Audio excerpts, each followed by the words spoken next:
When have you had to remind yourself to minister in love rather than just fulfill a church obligation? The Greek term for love used in this chapter is agape. This word is closely associated with the Hebrew word chesed, which refers to God's covenant love for his people. Because of this association, agape became a key word for describing God's character and took on the meaning of a divine love that is deeply loyal. Believers should emulate this love, which brings us to our key verse for today, which reads, "Three things will last forever: faith, hope, and love, and the greatest of these is love." 1 Corinthians chapter 13, verse 13. Love is a radical reordering of priorities and ultimate values. The person is no longer the center of his or her universe or ultimate concern. The other is now in the center. Without love, everything we do is for our own self-glorification and benefit. With love, what we do is for God and for others. Love is not a feeling, it is what we do for others without regard for self. It is partaking in the very nature of God because God is love. To give out of obligation, self-promotion, or even contempt can profit those who are poor and needy, but it does not profit the giver unless the spirit of love is present. The Corinthian Christians were missing the motive and the goal of the gifts, making the means to become their own end. But for Paul, love says it all. Paul describes a life characterized by love. He presents an other-centered life in action. Love endures patiently the errors, weaknesses, and even meanness of people for the sake of the relationship.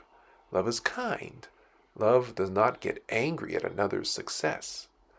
Love gives because it loves to give without the praise of showing itself off.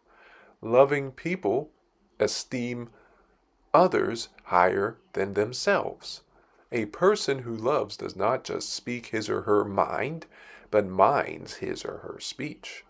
Love does not go around hurting others' feelings. Love never demands its rights, but seeks its responsibilities toward others. It is not easily exasperated at people.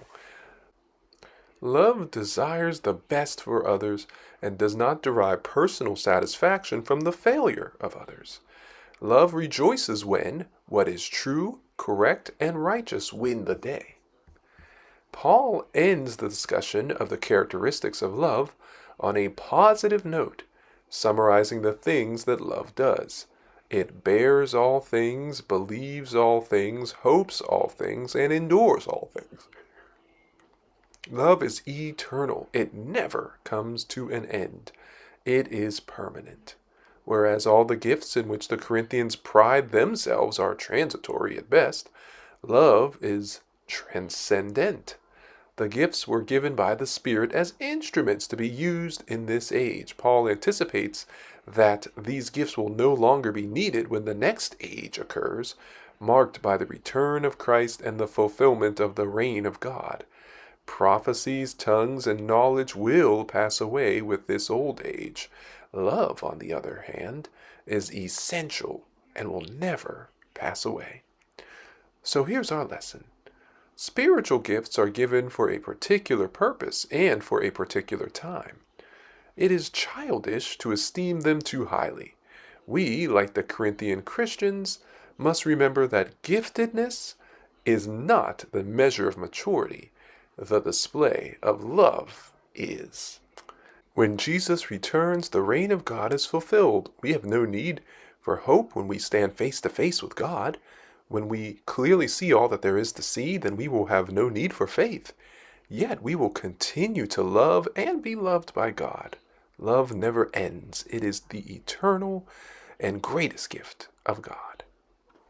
Thank you so much for listening and subscribing to iLights. Heavenly Father, fill our hearts with what we truly desire, for who we truly seek is you.